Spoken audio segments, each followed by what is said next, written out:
Mein Leben macht echt Spaß. Spaß, den die meisten Zeit verstand. Neulich zum Beispiel, da bin ich morgens aufgewacht, war mein Haus weg, meine Frau weg und das Auto auch. Das mit dem Auto haben wir wirklich weiter. Egal. Dann habe ich aber mit Erleichterung festgestellt, dass ich mit meinen Kumpels beim Camping war. Das passiert mir jedes Jahr wieder der ersten Nacht. Ja. Aber okay, wenigstens habe ich ja den Hund dabei gehabt. Wobei leider eine Hundemarke daheim vergessen gehabt und war dann letztendlich froh, dass es keiner gemerkt hat.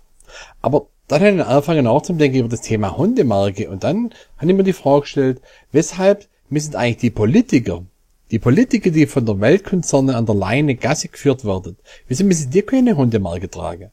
Darf da niemand wissen, wem die kehren oder was? Unser Hund ist übrigens auch aus Griechenland. Eine ganz nette Hündin ist die Fina. Und deshalb betrifft mich das Thema Griechenland ja auch ganz persönlich. Und ich habe auch wirklich sehr viel Verständnis dafür, dass man dem schönen Land helfen will. Aber die Vorgehensweise, die verstand jetzt nicht wirklich. Ja, okay, dass man jetzt mit Brückenfinanzierung nicht der Bau von Brücken meint, also so geschrieben ihn jetzt ja auch. Aber einmal Land Geld zum geben, damit seine Kredite wieder zurückzahlen kann. Also das ist für mich ungefähr so, wenn ich zu dir sage, ich gebe dir jetzt 200 Euro, damit du mir wieder 100 Euro zurückgeben kannst, die dir vorher geliehen haben. Also Europapolitik, das kapiere ich nicht. Tut mir leid, sorry. Und im Fernsehen sieht man und hört man ja bloß nur Griechenland. Das kann jetzt aber auch daran liegen, dass Sommerloch ist und das Fernsehen wiederholt ja im Sommer die ganze Zeit Zeug, wo schon Jahre alt ist. Ich kann ganz schlecht unterscheiden, was ist noch aktuell und was ist jetzt da Wiederholung. Manchmal denke ich aber bei der Nachrichten, jetzt wiederholt sie die Nachrichten von 2014, 2013. Aber das ist jetzt was anderes. Also das mit Griechenland beschäftigt mich ja schon. Neulich im Supermarkt, da war dann auch griechische Woche und ich hätte nichts kaufen können, weil dann an die armen Griechen denken müssen, die jetzt in Griechenland sitzen und nichts zum Essen haben, weil das ganze griechische Essen in der deutschen Supermarkt ausliegt.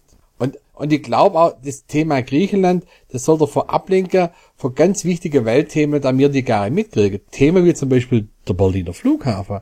Vom Berliner Flughafen habe ich seit der Griechenland-Krise im Fernsehen und im Radio nichts mehr gehört. Obwohl beide Schicksale so viel Parallelen aufweisen. Also ganz persönlich glaube ich ja, dass der Bau vom Berliner Flughafen nur von einem viel größeren Projekt unter der Erde ablenken soll. Aber das ist meine Theorie. Wie bloß Geld, Schulden, Armut, Finanzkrise. Das Thema Armut reißt bei mir selber ja auch ganz alte Wunde wieder auf. Das alles erinnert mich an meine eigene Armut, als ich noch ein Kind war. Meine Eltern, die waren früher so arm, ich hatte einen Trettroller gehabt und auf dem Trettroller habe ich nicht einmal eine Kette gehabt. Mit Trettroller hat keine Kette gehabt wie ihren.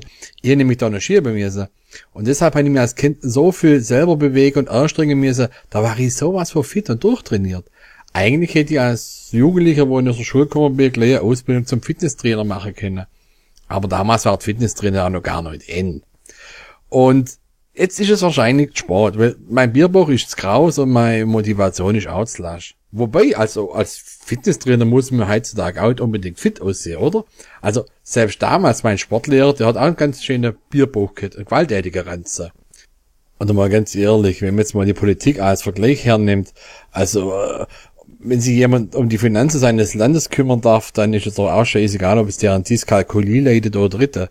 Da fragt ja kein Mensch nach und da legt er mal grüner Steine in der Weg. Ja und wenn im Staat mal durch Rechenfehler und Dyskalkulie Geld verloren geht, ja, was tut man dann? Erhöht man einfach mal wieder die Steuer. So wie kürzlich am 1. Juli, da haben wir die Zonensteuer von 7% auf 19% Mehrwertsteuer erhöht, gell?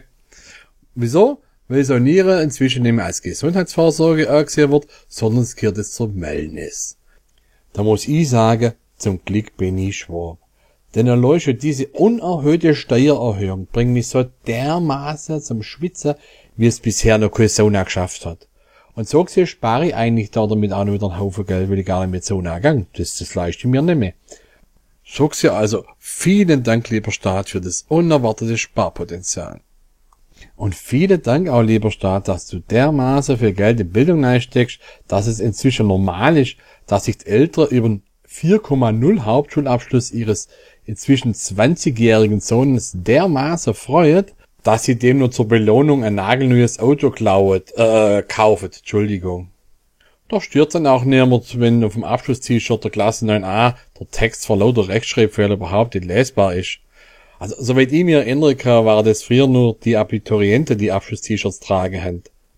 Ich habe schon gehört, inzwischen soll man Vorschulkinder gesehen haben, die auch einen Aufdruck auf dem T-Shirt drauf haben, den sie selber noch gar nicht lesen können, mit Kita Rumpelkiste 2015 oder Kika Spatzenegg 2015. Ob das stimmt, weiß ich jetzt aber nicht.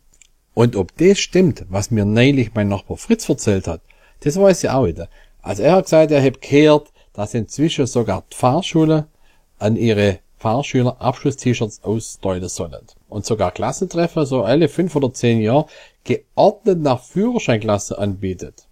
Und das sogar inklusive einem kostenlosen Sehtest. Aber wie gesagt, der Fritz macht ja manchmal auch hin und wieder einen Witz. Der Fritz macht einen Witz, hahaha. Aber ja, ich hoffe, das war auch einer. Das wäre wirklich schlimm, wenn das wahr wäre. Also dann bis zum nächsten Mal, wenn es wieder heißt, der Satirebaum lässt grüßen. Tschüss.